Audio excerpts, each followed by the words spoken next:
You said door open or closed. She says both. Why'd she say that? I don't know. You called. Are you guys shooting this 1 minute per week? What's Are you the deal? like, why is it taking so fucking long?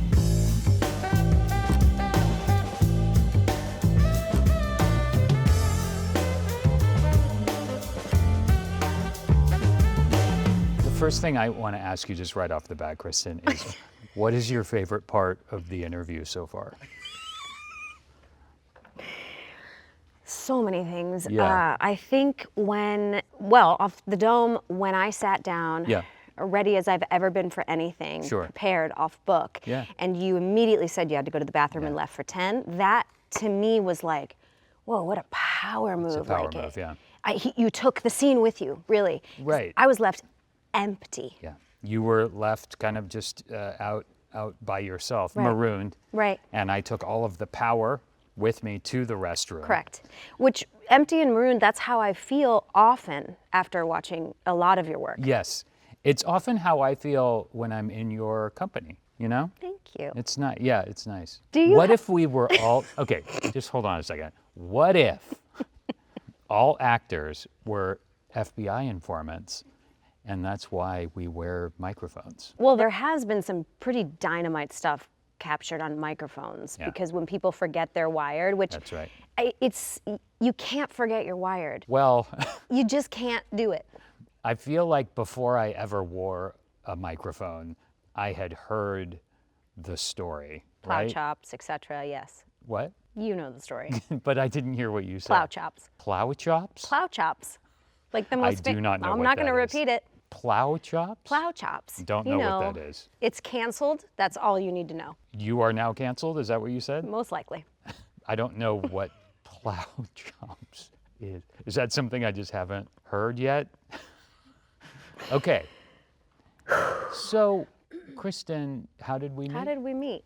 I think I know, which is I got a guest spot on Veronica Mars in December of 2004. How did Yeah, you pull that date up?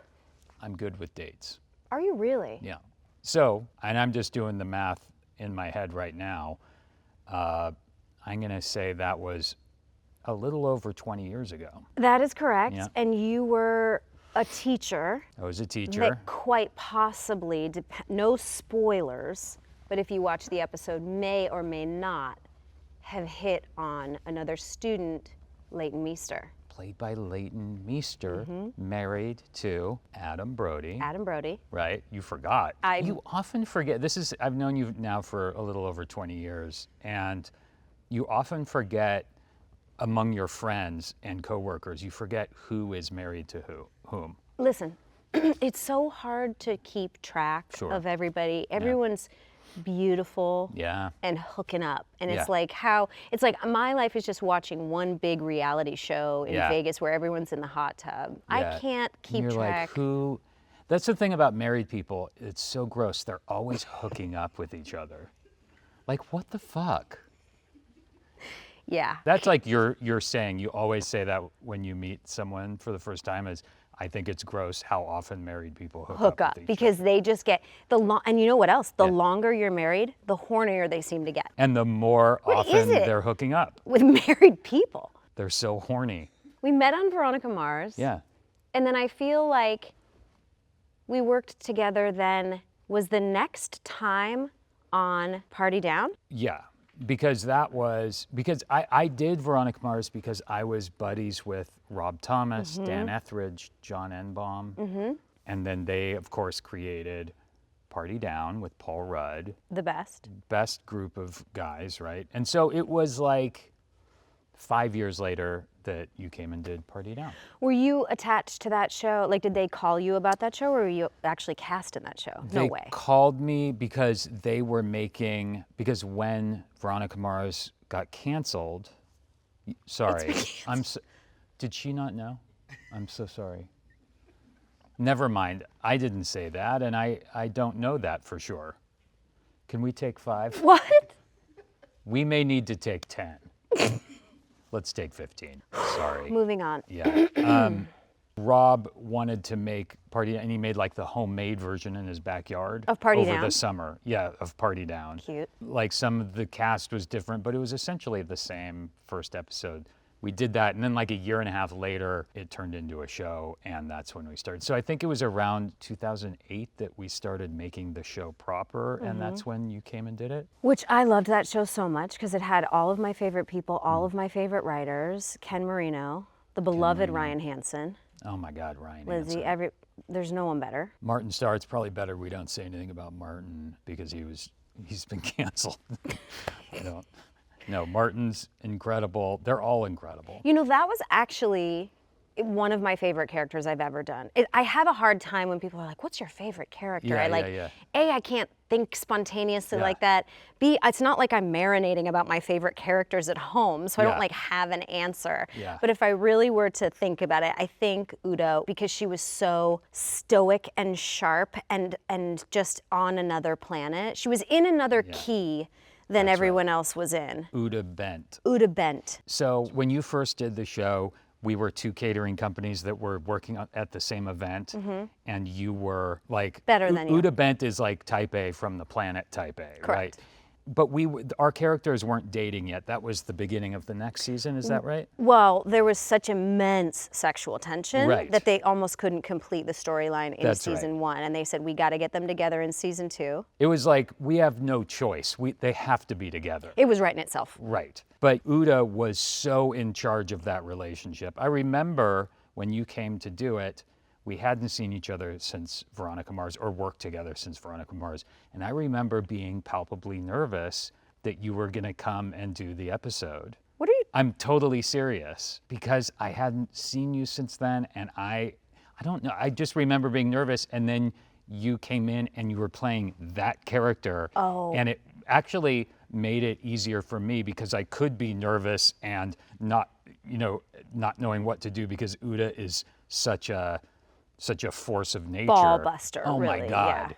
It was so fun. I liked that job. Yeah, it was so fun, and what a great character. And then we cut to season 2, and our characters are now dating, and Uda is exactly the same. Impossible to date. Impossible. Right. But I guess my character needed someone just to tell him what to do. That was fun. That was fun. And then after Party Down, we worked together. We've worked together a bunch. Have we worked together since Party Down? I am the wrong person to ask. Have we? I feel like we have. You know, here's the problem also with actors who are friends or see each other socially. Yeah. It all blends for me. I know. So like we went out to dinner 2 weeks ago. Yeah. I don't know if that was a scene. Right. Or if we were at dinner. Shooting that? I guess how you could tell, were we mic'd?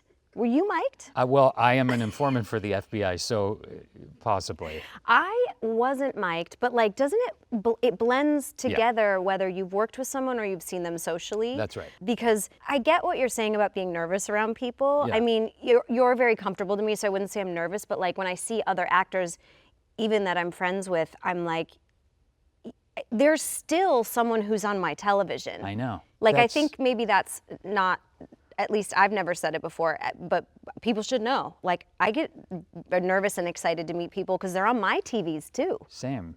And I think that's the one thing I always feel like people who grow up in Los Angeles or grow up in show business, the big advantage they have on the rest of us is that that's not a big deal for them. Sure. Whereas for me, being on that television or on a movie screen or something felt about as likely as going to the moon. As a kid, it was like another world. So I'm still pretty freaked out about it and get excited on a set and stuff. Do you feel like your kids are, not that they've grown up in the business at all, but like, are they immune to it, do you think? I think they've been coming and visiting sets since they were little kids, so it's not that, I would imagine it's not that big of a deal to them. I don't know if working in front of a camera would probably be different, but I think, and just knowing like we have friends who are actors, like Frankie and Graham know you and Dax, and so well, I think for your daughter, the world should know. Adam's daughter babysits for my kids. Yep. I don't know what else. I don't know any other way to say it. They're really, you know what? There's no other way to say it. So we may as well just say it again. My daughter babysits for Dax and Kristen's kids. And does a fine job, I'm assuming? She does a wonderful job. Yeah. Well, yes, because she actually made her life a living hell for about a year because she brought over the sweetest little toy, just a nothing little plastic bear that my youngest fell in love with. Yeah. I think what had happened, the emotional connection was that Frankie is a very cool girl. Yeah. And she was, she's a big girl, but she's not an adult. She's very playful with our girls. She brought over this little thing named Gloria. When I tell you we were celebrating Gloria's 1-year birthday with a cake. It was just like a toy, It was just a little doll. toy, just a little bear. Gloria was in our lives forever. Wow. Gloria would eat dinner with us. And then one day Delta said, it's Gloria's birthday. Whoa.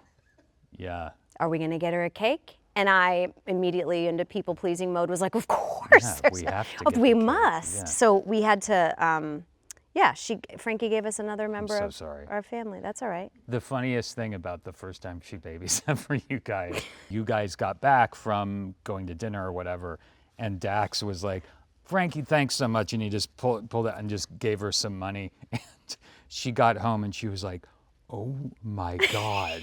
Like, Dax is such a kind, generous person, and I don't think she had ever seen that much money before in cash in her hand. That makes me very happy. She'll never forget. He does that to flirt with me. Yeah. He tips people really big, and I'm always like, By the way, when we went for burgers the other night, he left a little something on the table. Yeah. And you paid, but if I remember correctly, I think it was cash only, and you came back saying, I got this. And then you said, guys, I don't have enough cash. That's right. And Dax was like, no problem, and threw down like 8 times the amount of the check onto the table. But that's also one of his favorite things to do, and my favorite things about him is that when he was coming up and he had spent some time socially with Bruce Willis, and he said that he saw Bruce tipping $100 to everyone. Yeah. A driver, a valet, a server, anyone, guy who carried his bags, and he thought, that is so cool. Yeah. That someone who had a very, very lucky life is just handing out little presents to everyone, and he said he wanted to be that way. I think that's a good way to be, and it's why I've decided that that because there are people like Dax in the world, then I don't have to carry enough tip, cash, at all. Mm-hmm. I support that. No, I think over tipping, particularly when you've worked in service industry and stuff, and you know that how much that is important. Yeah.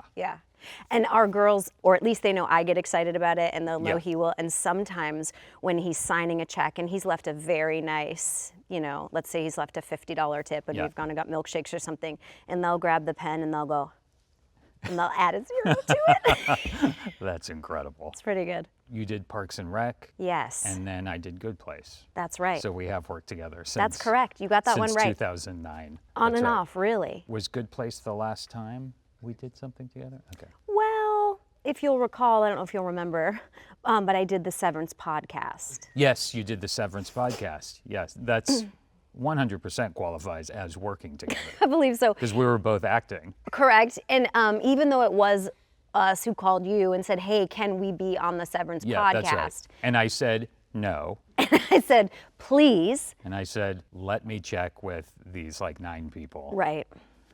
And then 6 weeks later, I called back with a yes. That's right.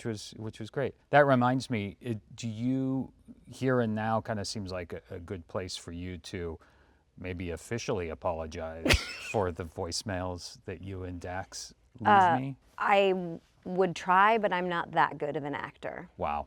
All right. I had to try. Tell me.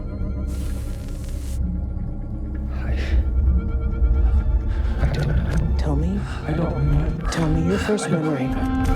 The endings to every episode of Severance, and everyone here knows what I'm going to say, are so biologically frustrating that I don't know how you guys expect anyone to sleep after an episode with that level of a cliffhanger. Right.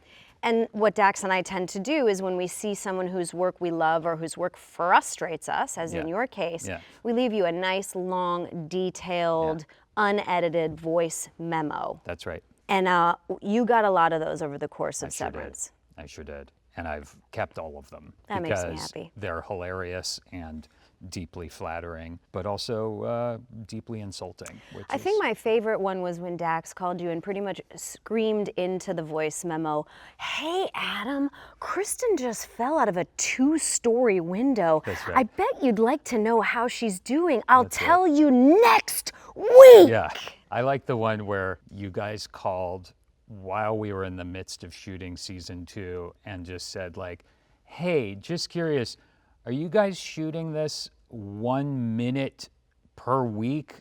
What's Are you the deal? like, what kind of camera? Why is it taking so fucking long? Give us the show." Yeah. That I am lucky enough to have made 4 new friends today. Just because you guys left that message, it's now going to take 7 years for the next season. I believe that was your response. Yep. I think you said something to the extent of, "Guys, I'm so sorry. Let me talk to Ben right now and tell him to slow That's right. down." That's right. Your show has the ability to really evoke a reaction from my family, because my kids watch it as well. Oh, they do? Mm-hmm. They love it. And they're on board with it too. It's so frustrating.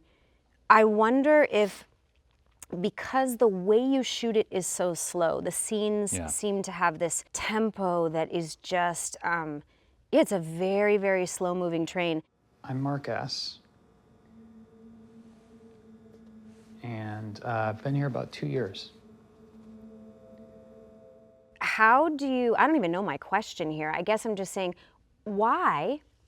Do you do that? Why do you do that? Why, when it's cut together, does the pace feel so anticipatory and so frustrating when it's such a slow show? I mean, that's all, Ben, because when we started and it was this, the sets were crazy and it would, you kind of, I remember the first time I walked on the set, I was like, oh, this is what we're doing. And just the set and the color of the carpet and all of that, when you walk into something that's sort of fully realized like that, and you're like, oh, this all just did like 80% of the work for me. Yeah.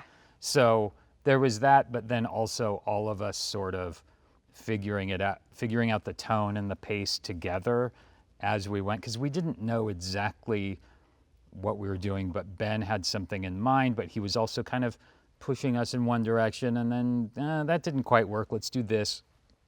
And so that pace and sort of deliberate tone sort of developed over the first couple of months of shooting it when we started, and it just sort of, that's where the material kind of settled and where it felt right. It seemed very consistent, even if you guys felt like you were finding it. Yeah.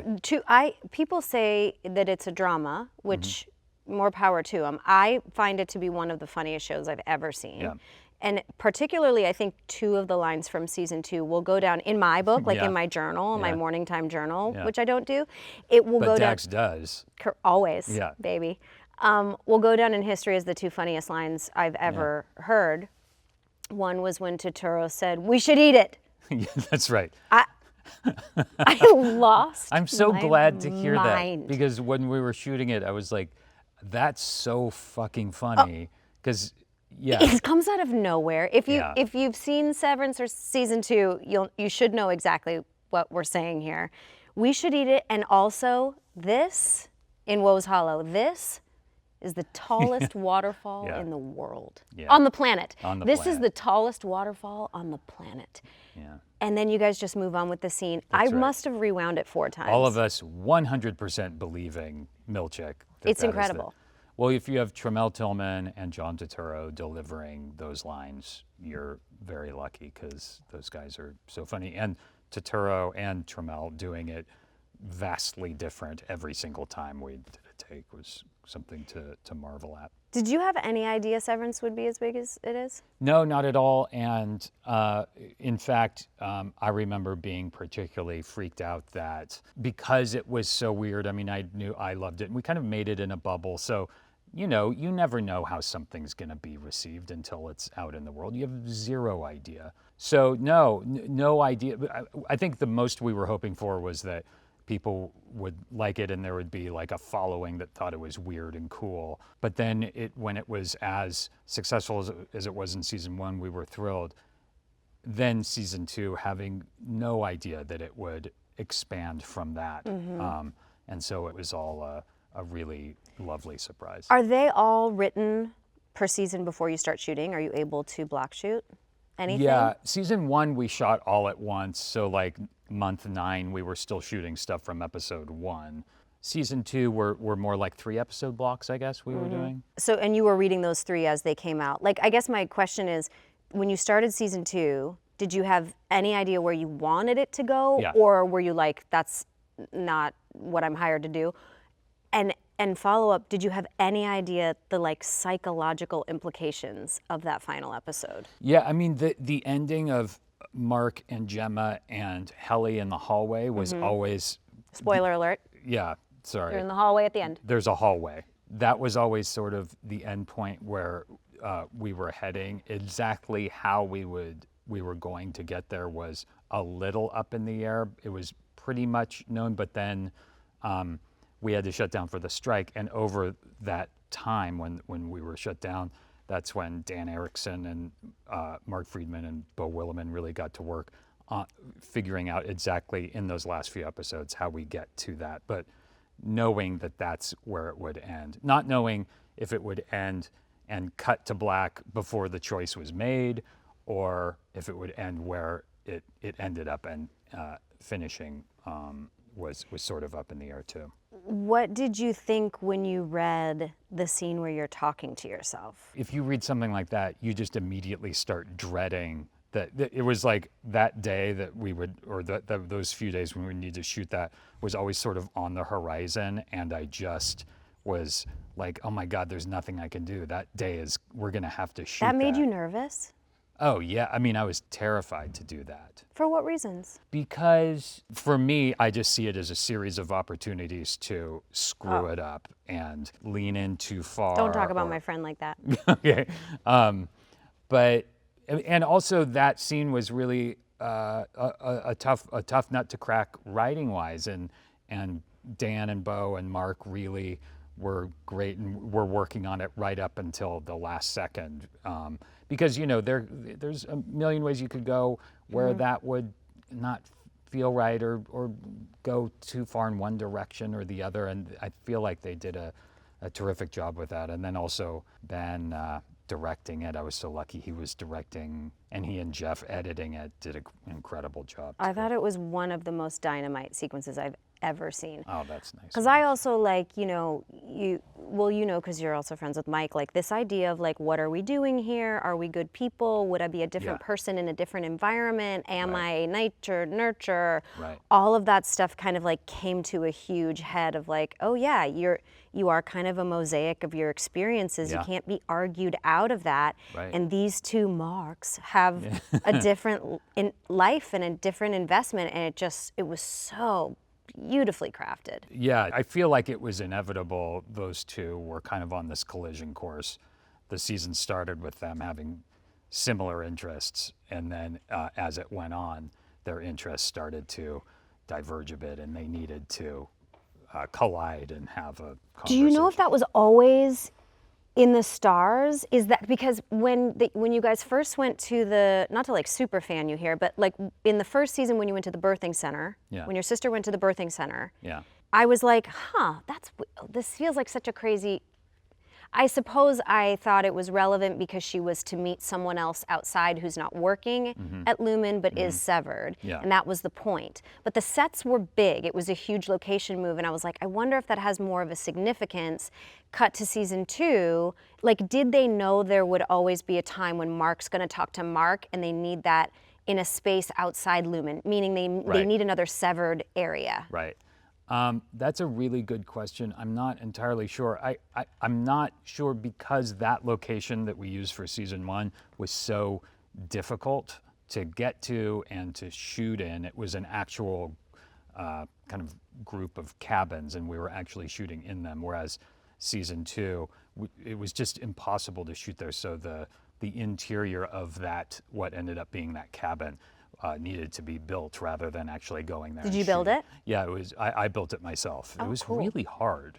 No, our our incredible production designer and they all built this great set. It wasn't me. I was just kidding. Oh. Yeah, I know. Oh, I know. You do.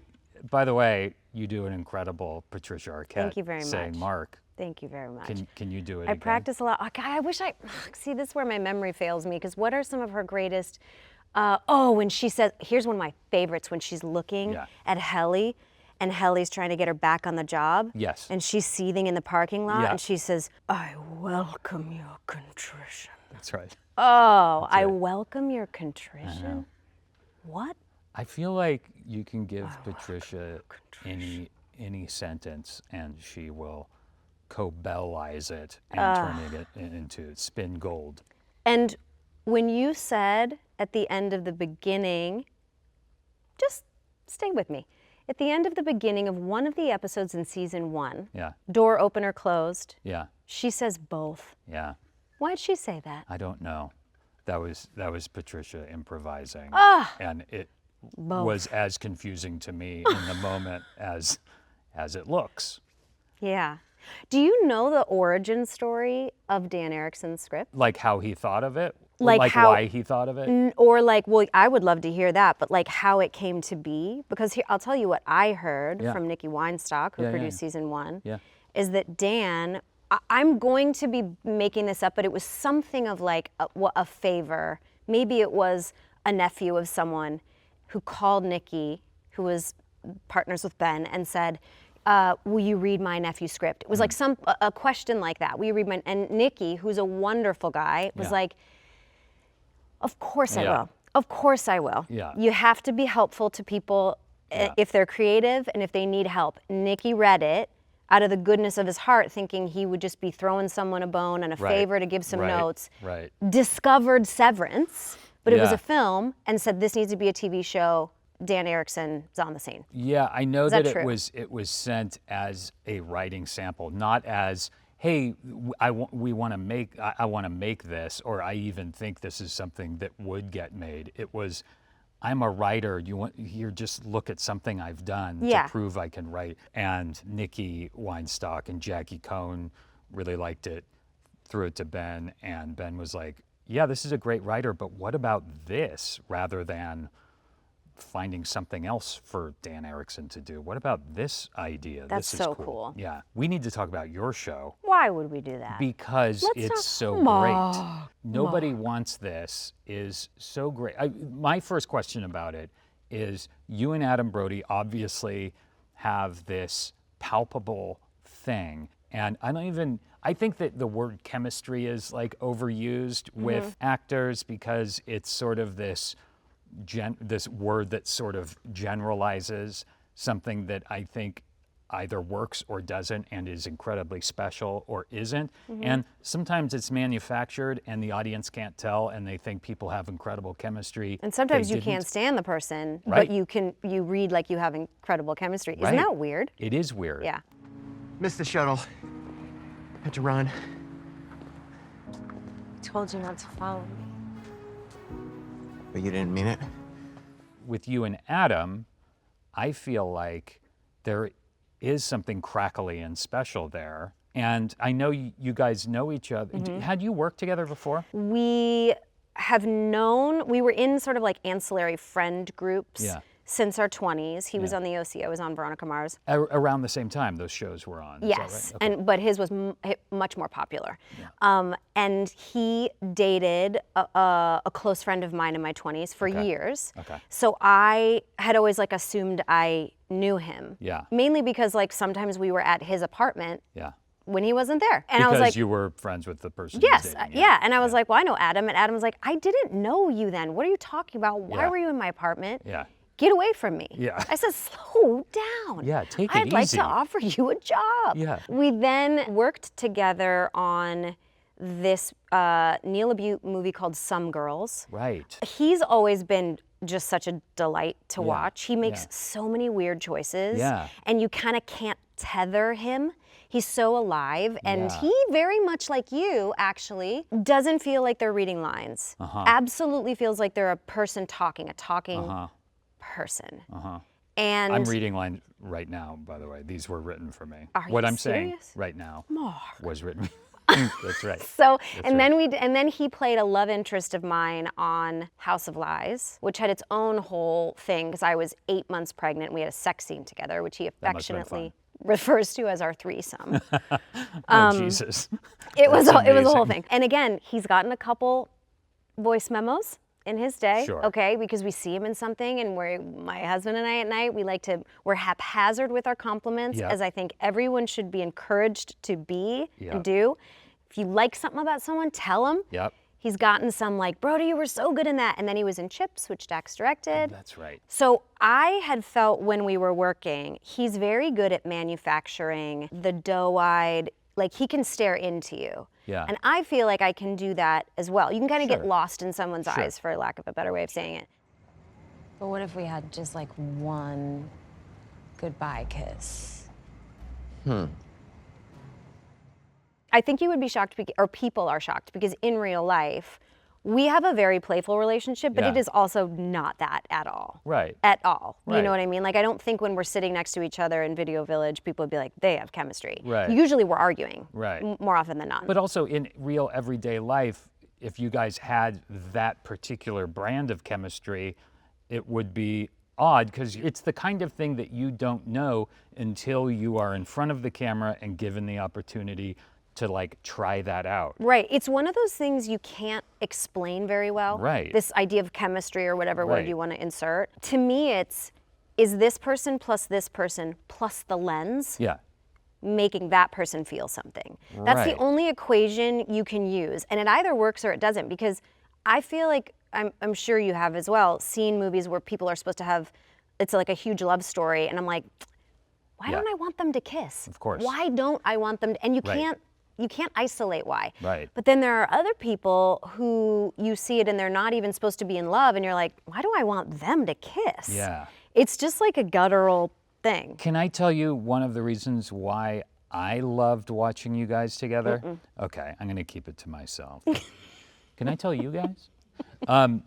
There was something about it where 1 + 1 plus the lens, it takes those two people having something genuine, but then also wanting to share it with the lens at the same time, and being able to relax and share it and be okay sharing. And push it out a little bit. Push it like out and into... knowing, and not pushing it out too much to where it seems presentational at all. But I also think that watching you two from an audience's perspective, I was also like, could just relax because it's you two.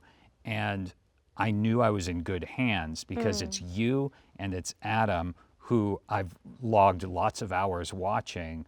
So there was something really comforting about it being you two guys. But then on top of that, you had this special thing together that you guys found a new gear together. I hadn't seen you do specifically before. It was also a new character for you, which was so fun to see. And then also for Adam, you guys created something brand new. And that's really hard to do when you're people that have been in a lot of stuff and audiences are really familiar with you, to create a brand new electric thing on camera. I think that was like building blocks, how that happened, because it was like Erin Foster has such a specific voice. She moves through the world in a very specific way, and like I'm playing her, right? So were you watching her and... Yeah. I'm not gonna say that I'm treating it like Chekhov or something, but I was lucky enough to have her there. And it's not, there's nothing very different about her. You know, she doesn't have like an accent and two limps.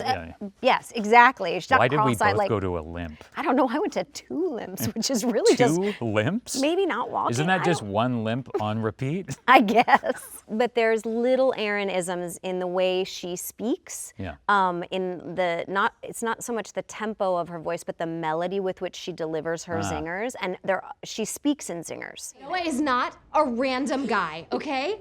What? You just want me to be sad and alone because that's better for you. I'm sorry you're the only slutty sister left on the podcast. And so when she wrote it, I was like, oh, this is a very interesting, like quippy, sassy almost kind of script. It's a very specific lens on life. And then when I met her, I was like, oh my gosh, this woman is that world. This is how she sees the world. And then when I read it, I was completely convinced it had to be Adam. Right. And it was probably a year and a half before we made it, and I said that to everyone, and they were like, Adam Brody, huh? Okay, we hadn't thought of him. And then there were lists of people, there were auditions, there were reads, there were all these things, and I was like, you guys, please trust me, it's Adam Brody. And then I showed them the producers like tape of Adam and I working together, and I'm like, something about what we can manufacture with that lens just works. That's interesting though, because you hadn't done something specifically like this before together. No. It's just something you knew. I knew it in my bones. And I also wanted to see him in that, but he's not, I mean, I don't want to speak for him, but like,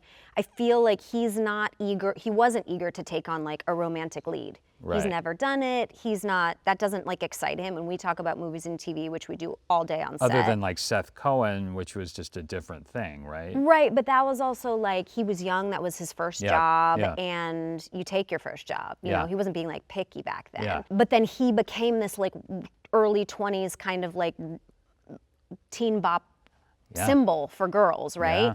Because he's so charming. Yeah. When he got the job, I was so excited. So I was kind of studying Erin. She would, and still does, like we have different writers, they're all amazing, but she will do not a words pass. What's it called? Like a jokes pass? Or? Not a jokes pass, dialogue pass. Specifically for my character and for the sister character, who in her real life is Sarah Foster, played by Justine Loop, to make sure that the way the girls are talking and see the world is of her very specific tone. That relationship too, you and Justine, is really special. That is, I mean, the show really has, and your parents, the show really has these micro-specific relationships that you sometimes see in, lack of a better term, comedies. It's more of just like a half-hour show. Sometimes things are kind of broadened out, but these are hyper-specific. Yeah. And, you know, the cliche is the more specific, the more universal, and it really is. But you and Justine together, it's really interesting and really tough when you aren't getting along. It's really awful to see, and so lovely when you're back together. She's also, I don't know if you've ever worked with her, but she's so great. Dynamite. She's I so told you that good. the other night. She's so dynamite. You know what? In 6 months, when you're back on the desperate dating apps because Noah dumped you so he could marry Rebecca, you're gonna remember this and it's gonna be humiliating. Something else that's so interesting in the show is that this relationship is an interfaith relationship, for lack of a better term. How was that? What I liked about it so much is that, like, on the show, Adam's character Noah is a rabbi. So he has a very specific upbringing. Yeah. He wants to be the head rabbi. He has goals. It is ingrained in him. My character Joanne doesn't really believe in anything. Right. They meet. They feel each other on a level that doesn't make sense to either of them because nobody wants this. But what I liked so much about it is you could insert anything here. Yeah. This person is a Christian, this person is not, this person is a Muslim, this person is a witch, and this person is not. Like, there's all these different walks of life that you could small-mindedly convince yourself are not for you, or outside your bubble, or I'm not like that person. Right. But broadly, the show to me is like, we're all each other's people. Yeah. Like, not to be too like a coexist bumper sticker about it, but the reality is we're all just human beings trying the best we can. Yeah. And when two people meet and there is something that feels right and connected about it, how much, there's a lot of interesting stories to mine from that. How much are you willing to sacrifice for the other person? Yeah. How much are you willing to change for the other person? Grow for, with, or alongside of the other person? And it doesn't even have to be about religion. Yeah. It's just about growth next to each other. And I think that's really beautiful. That's part of what I loved about it too, is that your character, and part of what I loved about seeing you in this role and seeing you play this new kind of character, this self-assured, confident woman, successful woman moving through the world, and how she approaches the relationship at first is, who cares? It doesn't this doesn't matter. And that's part of what I loved about the show too, is it's not saying this doesn't matter. It's saying this does matter, and that's why it's important that we find a way through it together. It was always fun to me to look at Joanne as a child and Noah as an adult. Yeah. Like that's what I really hooked into the first season of like, no, my character lives like a child. She's like, whatever, that's not working. I'm gonna get out of here. Like I don't care.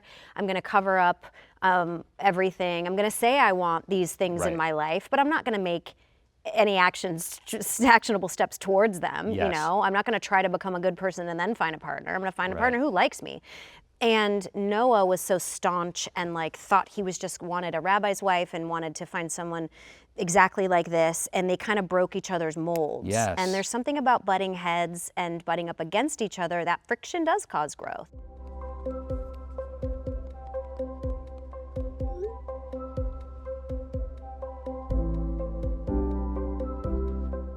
My wife, Naomi, texted me before I had seen the show, and she had devoured it in like one evening. She's so greedy. She is. I need you to say to me, get dinner with me.